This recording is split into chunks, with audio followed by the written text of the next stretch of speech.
Brahmamudi serial ఫిబ్రవరి 14th ఎపిసోడ్లో ఏం జరిగిందో చూద్దామండి. లాస్ట్ ఎపిసోడ్లో ఆస్తులన్నీ అమ్మి అప్పులు తీర్చాలని చెప్తారు కదా తాతయ్య గారు. ఈరోజు అయితే ఆ ఆస్తుల జప్తు అయితే జరుగుతూ ఉంటుంది. అలాగే ఈ కుట్రంతా చేసింది పోలీస్ దయానంద్ అని రాజ్ కావ్యకి తెలిసిపోతుంది అనమాట. అతన్ని పట్టుకోవడానికి ప్రయత్నాలు అయితే చేస్తారనమాట. ఈరోజు ఎపిసోడ్లో జరగబోయేది అది. ఎపిసోడ్ ఎవరైనా కొత్తగా చూస్తున్నట్లయితే మన ఛానల్ సబ్స్క్రైబ్ చేసుకోండి. వీడియోస్ లైక్ చేయడం మాత్రం అస్సలు మర్చిపోతుంది. ఇప్పుడైతే ఎపిసోడ్కి వెళ్ళిపోతాం. అప్పు కోసం police station Kalyan lunch box తీసుకొని వస్తాడు కదా. దానికి అప్పు ఇబ్బందిగా ఫీల్ అవుతుంది అనమాట. నువ్వు తీసుకురావడం బాగుంటుందా అని అప్పు అంటుంది అనమాట. నా బంగారం కోసం తీసుకొచ్చా, పిల్లలకనే విషయంలో తప్ప ఇంకే విషయంలో ఆడమగా తేడా ఉండకూడదు అని కళ్యాణ్ అంటాడనమాట.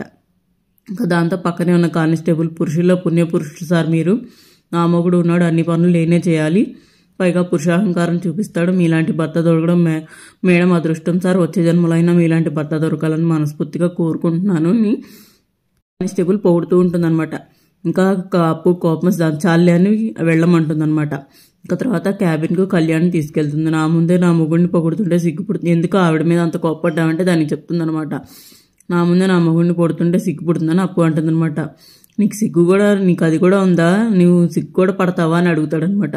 నీలో చాలా మార్పు వచ్చింది పొట్టి, నేను ఇలా చూస్తుంటే అంటూ ముద్దు పెట్టుకునేందుకు పైకి వెళ్తాడు కళ్యాణ్. అప్పుడు అప్పు ఆపి ఇది పోలీస్ స్టేషన్ అని ఆపేస్తుంది అనమాట అని చెప్తుంది. ఇంకోవైపు కావ్య చెప్పినట్లుగా స్టాల్ రెడీ చేస్తుంది శృతి. ఒక వీడియో తీసి పంపిద్దామని తీస్తుంది అనమాట. ఇంతలో అక్కడికి నందగోపాల్ వస్తాడు. అతను తెలియదు కదా ఆవిడికి, పక్కకు జరగమని వీడియో తీసి కావ్యకు పంపిస్తుంది శృతి. మళ్ళీ దానిలక్ష్మి ఏమో బట్టలు సర్దుకుంటూ ఉంటుంది. వెళ్ళి వాళ్ళ ఆయన అడుగుతాడు, ఏం చేస్తున్నావు అంటే, ఏం చేస్తున్నా కనపట్టలేదా, మీ చేతగాని వాళ్ళు అయినప్పుడు నేనేం చేయాలి అని చెప్పి గొడవ చేస్తుంది అనమాట. రావాల్సిన వాటా రాకుండా చేస్తారు, నాకు కోపం రాదా, బ్యాంకు వాళ్ళు రేపు ఉన్నదంతా ఊడ్చుకెళ్తారు, అక్కడ దాకా ఆగడం ఎందుకని నా దారి నేను చూసుకుంటున్నానని చెప్పి నీతిగా నిజాయితీగా నాకు రావాల్సింది అడిగాను కదా, అందుకే నేను పిచ్చిదాన్ని, ఇంత జరిగిన కోర్టు మెట్ట ఎక్కలేదు కదా, అందుకే పిచ్చిదాన్ని అని అంటే వాళ్ళ ఆయన పిచ్చిదానివా అని అడుగుతాడు అనమాట. దానికి చెప్తుంది దానిలక్ష్మి, అసలు ఏమైంది నీకు, రాక్షసులు ఎందుకు మారిపోయావు, ఇంట్లో జరిగేది ఏంటి, నువ్వు చేస్తుంది ఏంటి, మా నాన్న చచ్చి బతికాడు, ఆ రాజు ఒంటి చేత్తో చస్తూ బతుకుతూ ఇంటి పరుగు ప్రతిష్టలను రోడ్డు పాలు కాకుండా చేస్తున్నాడు, చివరికి మన ఇంట్లో పనిచేసే శాంత కూడా మన ఇంట్లో బాగుండాలని కోరుకుంటుంది, నువ్వు మాత్రం ఎందుకు ఇలా ఉన్నావు, మన ఇంటి మంచి కోసం కోరుకుంటుంది, కానీ నువ్వు ఆ రుద్రాణి మాత్రమే ఇల్లు గుల్ల కావాలని కోరుకుంటున్నారు, అసలు మనుషుల్లో ఆలోచిస్తున్నారా, ఏం చేసుకుంటావా, ఆస్తి ఆకలేసినప్పుడు అలా తింటారా, పరిస్థితులు సరిగా లేనప్పుడు కలిసి బతకడమే కుటుంబం అంటే, ఇలా ఆపద రాగానే పారిపోవడం కరెక్ట్ కాదు, ఎలాంటి దానివి ఎలా మారిపోయావో ఒకసారి నిన్ను ప్రశ్నించుకొని ప్రకాశం గారైతే అంటారనమాట. ఇలా చాతకాని మాటలే మాట్లాడండి అని దానిలక్ష్మి అంటుంది. ఎంత చెప్పినా నువ్వు మొదటికే వస్తావు కదా, నీకు నచ్చినట్లు చేసుకోపో అని కోపంగా వెళ్ళిపోతాడు ప్రకాశం గారు. ఇంకోవైపు రాజుకు పాలు తీసుకొచ్చేస్తుంది కావ్య. పాలు తాగండి ముఖ్యమైన పనిలో అని అంటాడు రాజు. ఏ డాక్యుమెంట్స్ ఏ ప్రాపర్టీకి అంత ముఖ్యమైన పని ఏం చేస్తున్నారంటే, ఏ డాక్యుమెంట్ ఏ ప్రాపర్టీకి సంబంధించిందో చూసి బ్యాంకు వాళ్ళకి ఇవ్వాలని రాజు అంటాడు అనమాట. ఆస్తి ఇస్తుందే కాకుండా వాళ్ళకి ఇచ్చేది కూడా చేయాలా, అది వాళ్ళు చేసుకోలేరని అంటుందన్నమాట. తాతయ్య గారు కష్టపడిన ఆస్తి అంతా ఈరోజు ఎవరో చేసిన దానికి ఎవరో చేసిన అప్పుకు బదులుగా మనం ఇవ్వాల్సి వస్తుందని కావ్య బాధపడుతుంది అనమాట. ఆ నందుగాడు చచ్చి మనల్ని చంపాడని రాజు అంటాడు.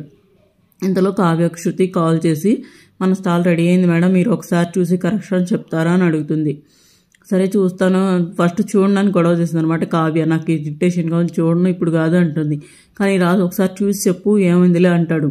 సరే చూస్తాను అని చెప్పి కాల్ కట్ చేస్తుంది. పాపం మనకు రేపు మన కంపెనీని బ్యాంకుకు అప్పగిస్తున్నామని తెలియక మీరు బిజీగా పనిచేస్తున్నారని కావ్య అంటుందన్నమాట. అప్పుడు రాజు అంటాడు, వేరే వాళ్ళు కొనుక్కునే వరకు మనమే నడిపించాలి, మన స్టాఫ్ను సడన్గా తీసేస్తే ఇబ్బంది పడతారు కదా అని రాజు అంటాడు. కనీసం ఆ శక్తినైనా దేవుడు మనకి ఇవ్వాలని కోరుకుందాం అని చెప్పి కావ్య శృతి పంపిన వీడియో చూస్తుంది. ఫస్ట్ నార్మల్గానే చూసి అంతా బాగానే ఉందండి. తర్వాత అందులో నందగోపాల్ని చూసి షాక్ అవుతుంది అనమాట కావ్య. అది రాజుకు చూపిస్తుంది. ఏమంటే ఒకసారి ఈ వీడియో చూడండి, ఏముంది అందులో చూస్తే సరిపోతుంది అంటే, లేదండి మీరు కూడా చూడండి అంటే, నందాలా ఉన్నాడంటే, నందా కాదండి నందానే, వాళ్ళ కాదండి నందానే అంటుంది అనమాట. వీడేలా బతుకున్నాడు అని ఇద్దరు షాక్ అవుతారు. ఒకసారి నా ఫ్రెండ్కి ఫోన్ చేస్తే అడుగుదాం అంటే, లేదండి వద్దండి, వాడు నిజంగా బతుకుంటే అప్పుడే పోస్ట్ మార్టంకి పంపించేవాళ్ళు, చచ్చిపోతే పంపించేవాళ్ళు, రిపోర్ట్ కూడా వచ్చేది, అదేది జరగలేదంటే అతను చనిపోలేదని కావ్య అంటుంది అనమాట. అంటే నా ఫ్రెండ్ దయానంద్ నాకు అబద్ధం చెప్పుంటాడా, డబ్బు అంటే ఎందుకు అండి అలా ఎందుకు చెప్పాడని, డబ్బు మనిషిని ఏమైనా చేస్తుందని రాజు అంటాడు. అంటే మీ ఫ్రెండ్ డబ్బు కాసపడి ఇంకెవరితోనో చేతులు కలిపి ఉంటాడని కావ్య అంటుంది అనమాట. ఇదంతా కావాలని వెనక నుంచి ప్లాన్ చేశారు, అది ఎవరో కనిపెట్టాలి ఎలా అని చెప్పి రాజు కావ్య ఇద్దరు ఒకేసారి అప్పు అని అంటారనమాట.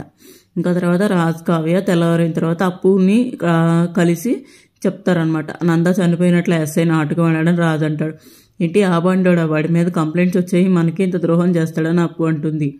ఎంత టైం పడుతుంది వాడిని పట్టుకోవాలంటే అని కావ్య అడిగితే 2-3 రోజులు పడుతుందని అప్పు చెప్తుంది. అప్పుడు కావ్య అంటుంది, ఏమంటే దీనివల్ల కాదు కానీ మనమే ట్రై చేద్దామని కావ్య అంటే అంత టైం లేదని రాజు అంటాడు. అదేంటి ఇప్పటికా చెప్పింది, మీరు అప్పుడే కావాలంటే ఎలా అంటే బ్యాంక్ వాళ్ళు ఇవాళ మన ఆస్తి అంతా చేస్తారని చెప్తాడు. మరి ముందే నాకెందుకు చెప్పలేదు అంటే వాడు బతుకున్నాడని నాకు రాత్రే తెలిసిందని చెప్తాడనమాట. సరే నేను చూసుకుంటానని అప్పు వెళ్తుంది.